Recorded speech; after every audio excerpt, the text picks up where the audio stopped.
Assalamualaikum warahmatullahi wabarakatuh. Selamat pagi mahasiswa-mahasiswa semuanya.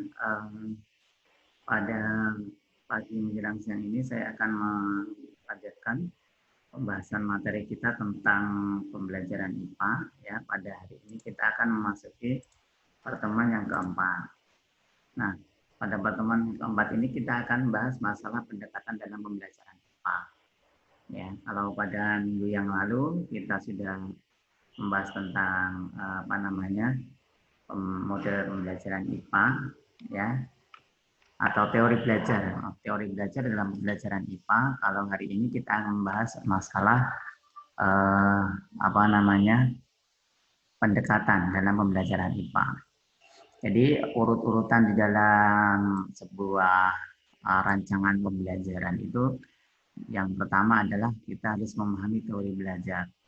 Lalu kita implementasikan teori belajar itu, khususnya kalau di sini adalah pada pembelajaran IPA. Kemudian setelah itu ada sebuah lembaga pendidikan, maka dalam mengelola lembaga pendidikan itu kita harus memiliki pengetahuan tentang pendekatan. Pendekatan apa yang akan digunakan di dalam sebuah pembelajaran, ya. Tapi di sini kita nanti bahasan lebih sempitnya adalah pada pembelajaran khususnya mata pelajaran IPA, gitu ya. Nah, langsung saja. Jadi diharapkan nanti mahasiswa mampu mendeskripsikan pendekatan dalam pembelajaran IPA. Kemudian yang menjadi latar belakang masalah dalam pendekatan pembelajaran ini apa? Jadi IPA itu memiliki tujuan agar siswa itu mampu memiliki beberapa kemampuan baik dalam bidang pengetahuan, ya, yang meliputi fakta, konsep, ya, prinsip, ada penemuan di dalamnya. Kemudian selain pengetahuan juga siswa diharapkan dengan belajar IPA itu mampu bersikap secara ilmiah, ya, secara ilmiah, bermanfaat bagi dirinya sendiri maupun alam sekitarnya. Nah, prinsip ilmiah itu selalu melekat pada pembelajaran IPA, baik melalui penerapan konsep maupun eksperimen. Ya, di antaranya ada sikap jujur, ya, transparan, ya, kemudian disiplin, menjaga kebersihan dan seterusnya. Itu adalah sikap-sikap ilmiah yang selalu melekat pada pembelajaran IPA. Nah, kemudian selain itu, nah, seorang guru, ya, bisa mampu memahami dan menguasai jika mereka mampu memahami dan menguasai apa makna dari sebuah pendekatan itu sendiri, ya. Jadi memahami pendekatan itu nanti akan sangat penting bagi guru untuk proses pembelajaran. Ya, karena dengan mampu memahami konsep-konsep konsep-konsep di dalam pembelajaran, apapun pelajarannya itu nanti akan mudah disampaikan oleh seorang guru. Ya, tentunya guru harus menguasai bidangnya itu, ya.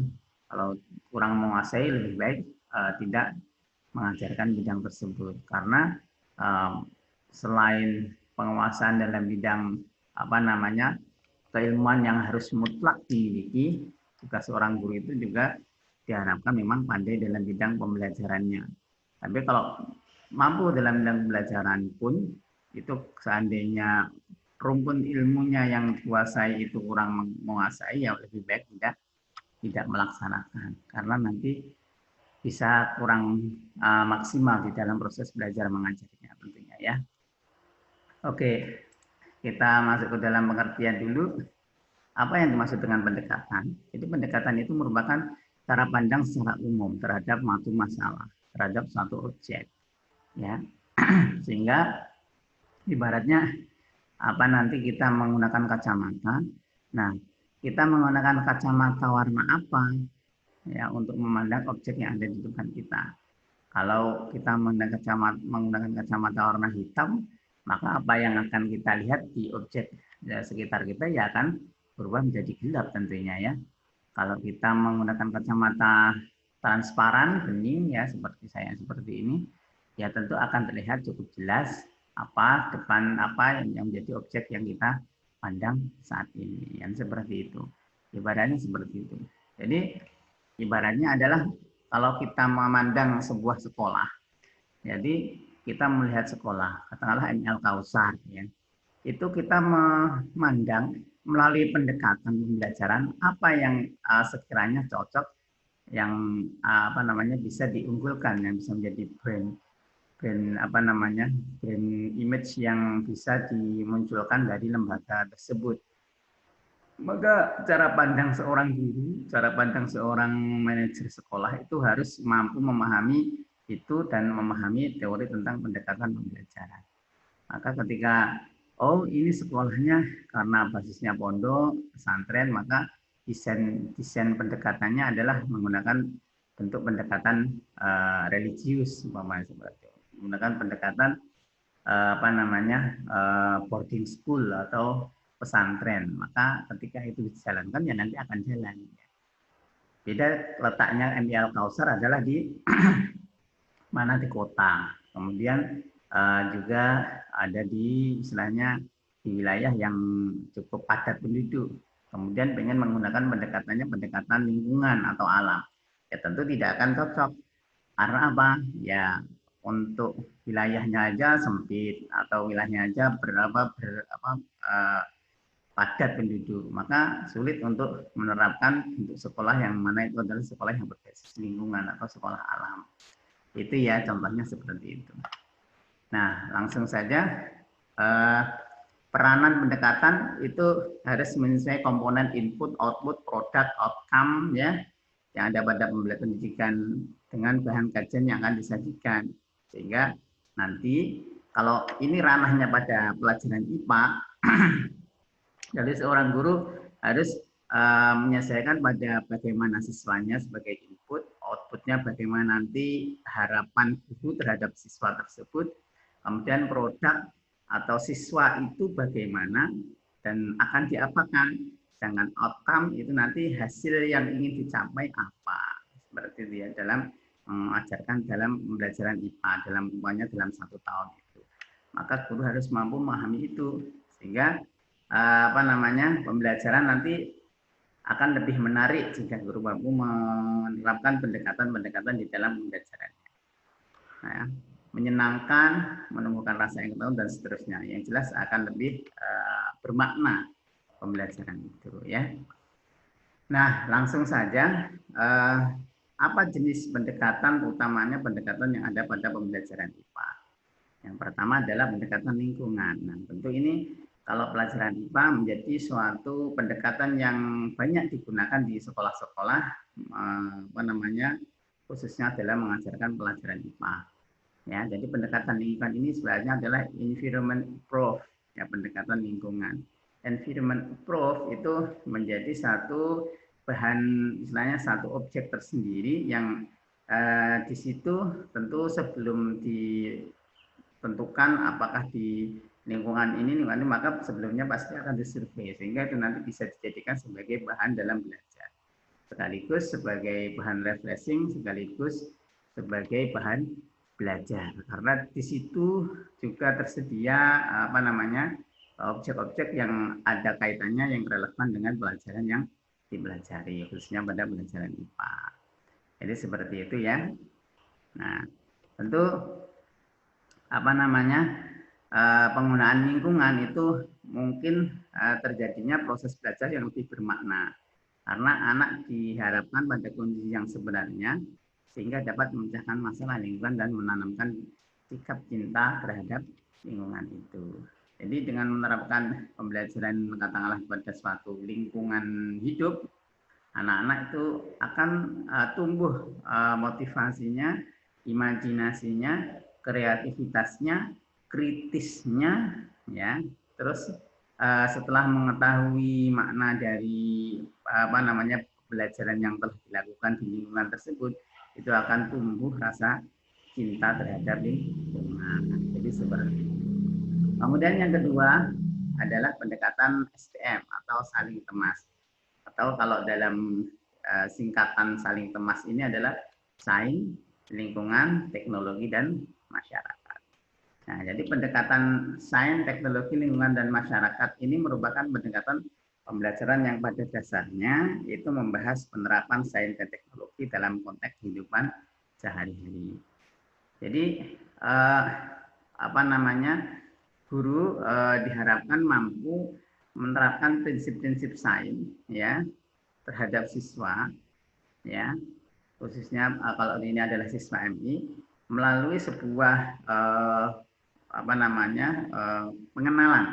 mengenalkan kepada siswa mengenai, katakanlah kalau di Ponorogo ini kalian sudah tahu istilahnya yang namanya kayu putih, ya kan? Kayu putih itu adalah suatu tumbuhan yang kalau di Ponorogo hidupnya di wilayah banyak yang tumbuh di wilayah Pulung ya, Pulung Singgahan Pulung itu ya, atau mana itu wilayah Jalan ke Pulung itu, ke timur itu ya, ke timur Jalan Tol Lantan ke timur itu.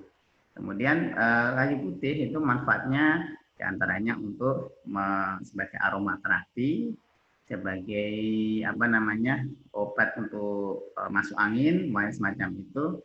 Atau kalau bahkan di saat-saat pandemi seperti ini sangat berguna, terutama untuk terapi uap, katakanlah bagi yang menderita batuk atau yang mungkin terindikasi COVID itu bisa diterapi dengan menggunakan minyak kayu putih. Jadi sangat bermanfaat bagi pengobatan di masyarakat. Nah, bagaimana cara membuat minyak kayu putih? Maka di situ guru mengajak langsung ke pabrik minyak kayu putih. Kemudian melihat bagaimana pelakonannya, bagaimana prinsip-prinsip sains yang menjadi bagian daripada teknik pembuatan kayu putih di situ, menggunakan teknik apa di situ siswa dipahamkan. Kemudian setelah paham, maka siswa akan mengetahui, oh ternyata cara membuatnya seperti ini. Nah, ternyata di situ adalah pabrik. Jadi pabrik harus besar karena produksinya skalanya besar. Nah, dan itu menerapkan prinsip-prinsip sains. Lalu bagaimana cara pengujiannya jika di dalam lab? Semuanya semacam itu. Ya, coba artinya siswa harus mampu, guru harus mampu. Ya, guru harus mampu bagaimana mencoba membuat ekstraksi, ya namanya ekstraksi daun kayu putih sehingga nanti menjadi minyak kayu putih seperti itu ya, harus dicoba ya, pokoknya semacam itu. Oke, terus itu adalah saling temas ya, sehingga anak akan muncul jiwa kritisnya, jiwa pemikiran, bahkan sifat-sifat yang dimiliki anak tentang berpikir tingkat tinggi pun akan muncul jika gurunya kreatif seperti itu. Itu adalah makna dari pendekatan saling temas. Seperti itu ya. Kemudian pendekatan faktual. Pendekatan faktual ini sebenarnya adalah pendekatan yang di mana guru menyajikan penemuan-penemuan IPA kepada siswa dari hal-hal yang sifatnya terbarukan atau faktual atau istilahnya sudah ada atau mungkin sama sekali baru ya, sama sekali baru artinya ya yang sangat baru gitu ya. Ya, artinya contohnya seperti ini. Sekarang lagi musim peralihan energi bahan bakar minyak atau BBM atau bensin itu ke teknologi listrik ya, seperti kendaraan itu berubah ke kendaraan listrik. Bagaimana kok bisa seperti itu? Apa yang menjadi masalah dengan BBM? Apa kekurangan dari BBM? Apa kelebihan dari BBM? Apa kekurangan mobil, katakanlah mobil BBM? Apa kelebihan mobil listrik? Seperti itu bisa dipaparkan sehingga siswa nanti tentu akan senang dengan penggunaan pendekatan semacam itu ya. Jadi itu maksudnya. Terus kemudian pendekatan konseptual. Kalau pendekatan konseptual tentu ini adalah pembelajaran secara langsung. Jadi tidak melalui studi kasus atau melalui wacana terlebih dahulu, tidak, tapi dari konsep-konsep. Kemudian konsep-konsep itu nanti diturunkan ke dalam sebuah praktek. Ya, jadi seperti itu.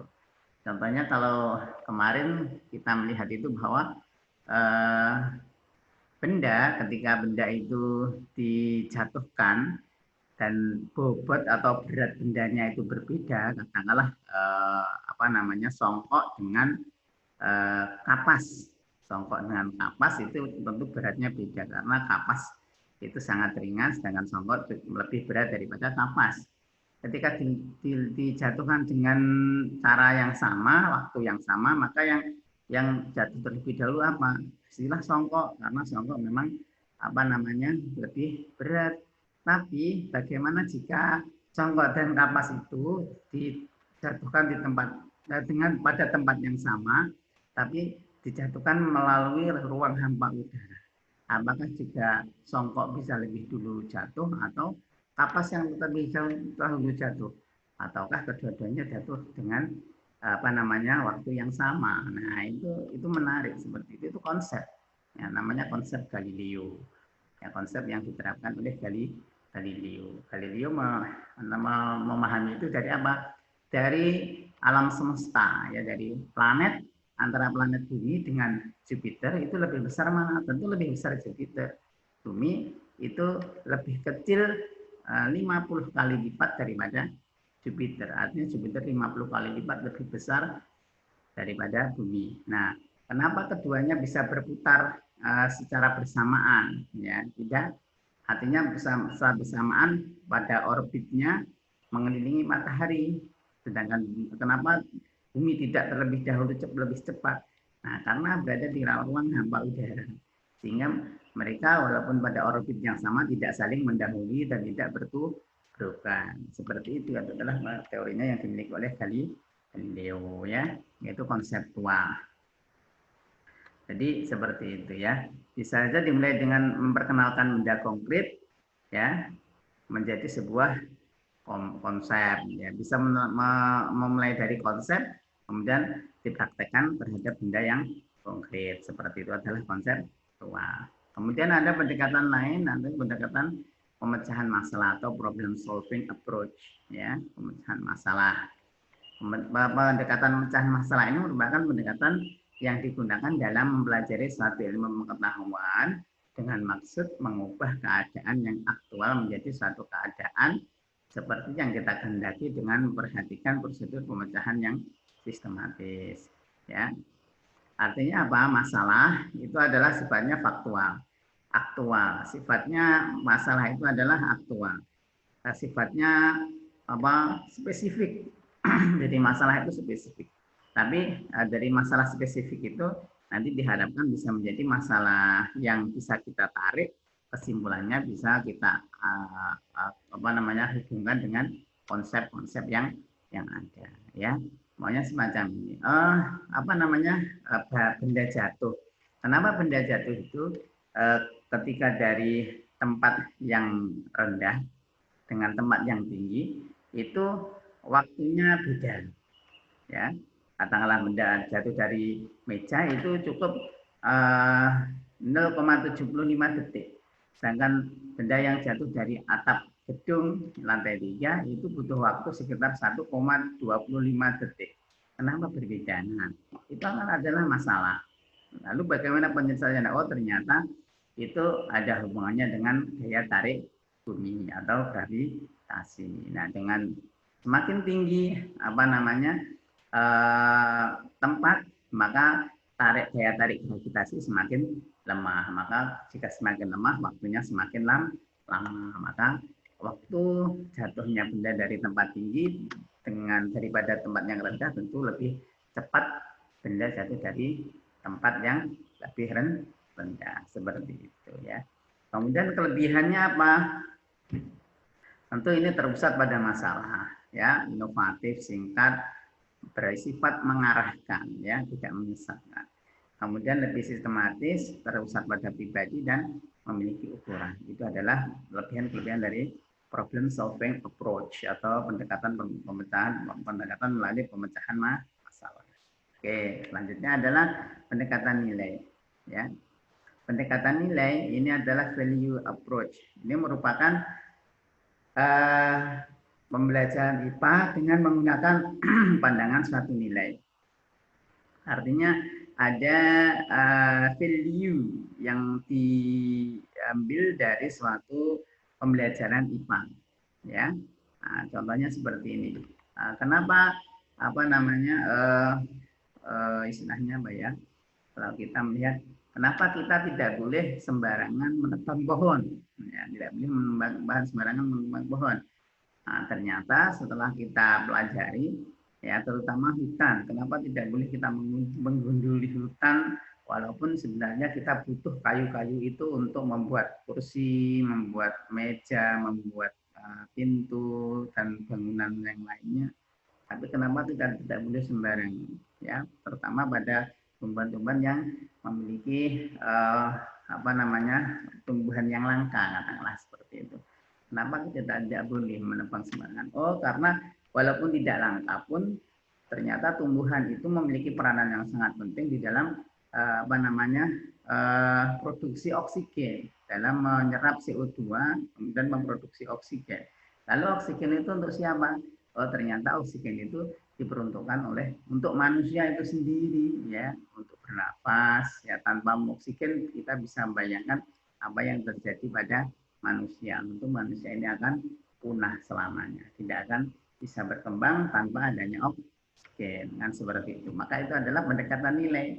Jadi oh ternyata ada nilai-nilai etika untuk kita pahami bahwa ternyata pohon itu memiliki peranan yang sangat penting dalam kelangsungan hidup manusia. Maka kita tidak boleh sembarangan terhadap pohon. Banyak semacam itu, ya.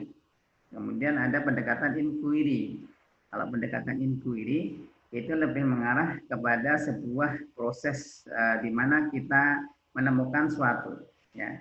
Jadi penemuan, kita melakukan penyelidikan, ya, menyusun hipotesis atau dugaan sementara, ya, merancang eksperimen, mengumpulkan data, dan kemudian pada akhirnya menyimpulkan sehingga mengetahui inti dari permasalahan itu sehingga tahu apa kunci dari sebuah keilmuan melalui sebuah penyelidikan.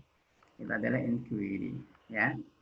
Tujuannya apa? Tujuannya inquiry itu adalah meningkatkan keterlibatan peserta didik dalam menemukan dan memproses bahan belajarnya, mengurangi ketergantungan terhadap guru, ya, untuk mendapatkan pengalaman belajarnya, melatih peserta didik menggali dan memanfaatkan lingkungan sebagai sumber belajar, kemudian memberi pengalaman belajar untuk seumur hidup mereka, belajar yang bermakna tentunya, ya. Kemudian kenapa pendekatan inquiry itu harus digunakan? Karena ilmu pengetahuan yang saat ini ada itu sudah sangat pesat teknologinya. Bayangkan kita dengan teknologi Android itu 6 sampai 10 tahun yang lalu itu masih belum ada yang namanya Android. Masih belum terbayangkan akan secanggih ini Android itu. Dan sekarang tiba-tiba ada. Itu adalah bukti bahwa ilmu pengetahuan itu berkembang sangat pesat, ya. Belajar tidak hanya dapat diperoleh dari sekolah, tapi juga di lingkungan sekitar. Melatih peserta didik untuk memiliki kesadaran sendiri kebutuhan belajarnya. Penanaman kebiasaan untuk belajar berlangsung seumur hidup. Itulah alasan mengapa pendekatan inquiry itu perlu diterapkan di dalam pembelajaran IPA. Ya. Kemudian secara operasional pendekatan inquiry mempunyai karakteristik di antaranya mesti diawali dengan yang namanya pengamatan, ya. Membuka wacana terhadap sebuah fenomena, kemudian diselidiki, kemudian diteliti kalau perlu, kalau tidak ya cukup diselidiki, cari pemecahan masalahnya, kemudian diakhiri dengan penemuan atau menemukan sebuah teori yang ada kaitannya dengan masalah yang diamati tadi, yang dibahas tadi, seperti itu. Itu adalah pengertian secara umum daripada apa namanya operasional dari pendekatan inquiry atau karakteristik dari pendekatan inquiry, ya, seperti itu. Kemudian berikutnya adalah keterampilan proses. Ya, keterampilan proses ini pada hakikatnya adalah satu pengelolaan kegiatan belajar yang berfokus pada pelibatan siswa secara aktif kreatif dalam proses pemerolehan hasil belajar. Ya, tentu keterampilan proses ini ibaratnya kita adalah kita berada di dalam komunitas siswa, kemudian di situ kita memberikan instruksi kepada siswa untuk melakukan hal-hal yang ada kaitan dengan pembelajaran yang saat itu dipelajari. Siswa melakukan penyelidikan, siswa melakukan sebuah kegiatan mengamati, sebuah kegiatan untuk berdiskusi, sebuah kegiatan untuk mereka mentabulasi sebuah data pada lapangan, katakanlah mentabulasi jumlah daun, bentuk bunga, jumlah bunga, jumlah hewan, semut, katakanlah suatu hewan burung yang melintas di atas mereka selama kurang lebih 1 jam, ada berapa. Itu adalah sebuah pendekatan keterampilan proses. Maka dengan itu siswa diharapkan benar-benar bisa mandiri, tanggung jawab, bisa disiplin, bisa tekun, dan kerja keras terutama di dalam menyelesaikan proyek atau proses-proses yang ada dalam sebuah pembelajaran. Ya. Oke, ada keterampilan proses itu 2 macam. Yang pertama keterampilan proses dasar, keterampilan proses terpadu. Nah, tentunya untuk anak-anak siswa SDNI cukup melatih mereka dalam keterampilan proses dasar. Mulai dari mengamati, mengukur, menyimpulkan, meramalkan, menggolongkan, mengkomunikasikan. Ini ya, ini adalah siswa dari sekolah dasar atau MI. Ini nanti mulai dari sanawiyah, aliyah, SMP, SMA, sampai pada tingkat universitas adalah hal-hal yang kaitannya lebih ke arah keterampilan proses terpadu. Oke ya. Kemudian yang terakhir adalah pendekatan sejarah atau historical approach, ya, pendekatan sejarah.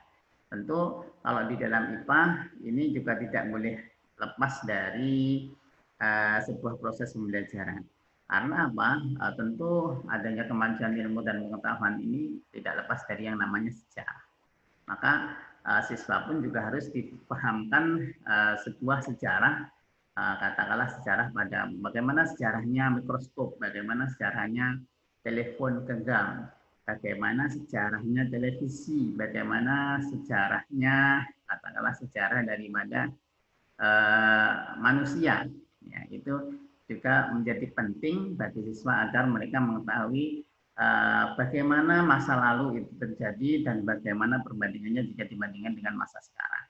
Itu juga bisa menimbulkan rasa kritis siswa terhadap fenomena yang ada. Ya, mungkin itu saja yang bisa saya sampaikan untuk pertemuan hari ini. Kita lanjutkan besok, yaitu penerapan pendekatan dengan pembelajaran IPA. Silakan uji kompetensinya dikerjakan. Jangan lupa semua harus tuntas ya untuk mengajukan kompetensi karena ini menjadi indikator penilaian satu-satunya. Terima kasih. Sekarang wallahu muwaffiq ila aqwamit thoriq. Assalamualaikum warahmatullahi wabarakatuh.